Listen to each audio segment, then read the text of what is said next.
Okay, this is part one of video series on learning the harmonica. This will be a lot of fun. So far I have purchased the book Harmonica for Dummies and don't have a harmonica yet, but we're in luck because part one, or I should say chapter one of the book, is just entitled "What is this thing called harp?" It's just an introduction to the harmonica. As the first chapter in part one, which is getting started with the harmonica, which we have here. So chapter one just kind of goes over what our harmonica is, if you guys aren't familiar with that. It's an instrument that you play. Video keeps on fucking up, but anyway, so it's got a little part on why you would want to learn the harmonica, including reasons that its sound is immediately appealing.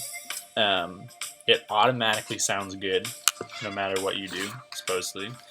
You can take it anywhere. They recommend playing it in the car when you're stopped at red lights, among other places.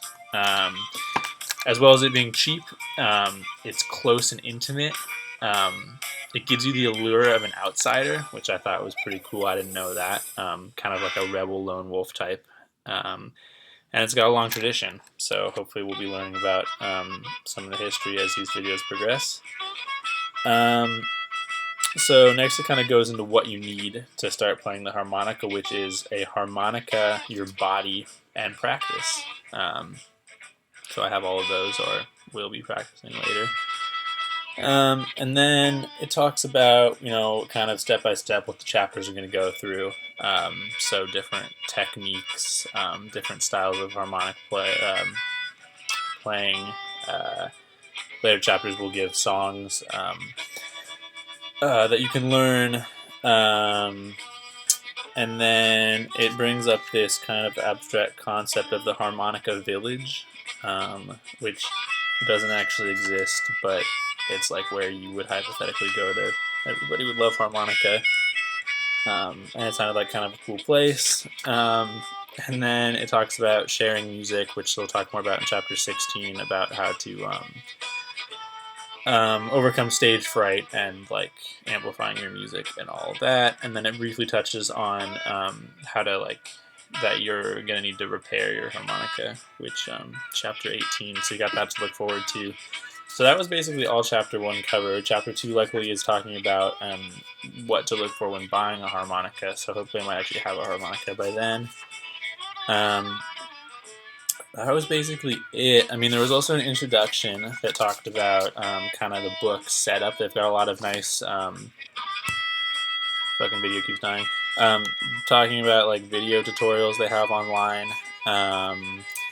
And they've got like a lot of good the setup of the book. So they've got a lot of good icons for like a remember symbol, a little helpful tip thing, like a warning sign. So they got all these things, So that one's like if you might hurt yourself or something.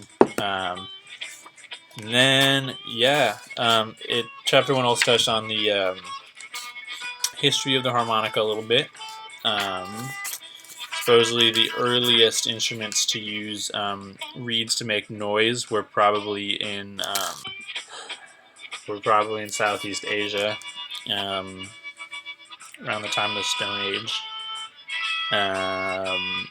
But those were mostly could only play one pitch, and it wasn't until Europe in the later 1700s that they had like external reeds in instruments, which then could be kind of manipulated in interesting ways. And it's unclear where the harmonica was first invented, but it's often attributed to this German teenager in 1828 named Friedrich Buschmann. But 1824, like that period, was kind of when they first appeared. So, yeah, look forward to making more of these videos. And hope you guys have learned something about the harmonica today.